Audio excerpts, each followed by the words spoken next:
my favorite gummy. It's a gummy dinosaur. I can review. It's so good. Like, every time we film videos, I get super, super hungry. And this shit just gives me the boost I need to film. 1, 2, 3, 4, 5, 6, 7, 8, 8. 1, 2, 3, 4, 5, 6, 7, 8. Hey guys, in this video we want to combine two things that we already learned in the previous videos, which is the Madrid step and the head roll. And in this video I'm joined by Natalie.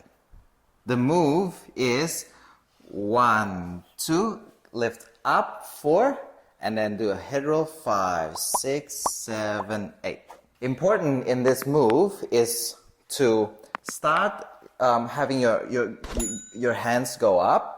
1, 2, 3, 4 above her level here, and not here, because here is more of an indication of a turn.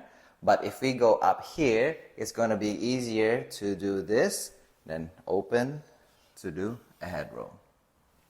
So from here, 1, 2, 3, 4, we have the connection here on 4, and then on 5 we're going to step out and then lead the head roll and then go back to the basic. Ladies, for this move, you're really just doing basic step. It's still 1, 2, 3, 4. And on the last step, the 5, 6, 7, 8, you're only stepping twice because you're doing the head roll. So it's like 5, 6, 7, 8, you transfer your weight. Yeah, but the 1, 2, 3, 4 is really just keeping your normal basic step principles.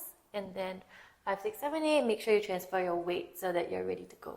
Yeah, it's important to keep the basic principles, otherwise we won't end up in the same timing. So on 4, both of our weights are over that side, and then on 5 we open both here and then lead the head roll before going back to the basic. So again, the same principles. I'm also transferring my weight during the head roll, helping her, so that on 8 we can get ready to step to the basic. Yeah. So again, I do like a swivel, my hand comes up, it's 5, 6, 7, 8, basic. Alright guys, hope you enjoyed this video, and if it was helpful, it would mean so much to us if you could like and subscribe to this channel.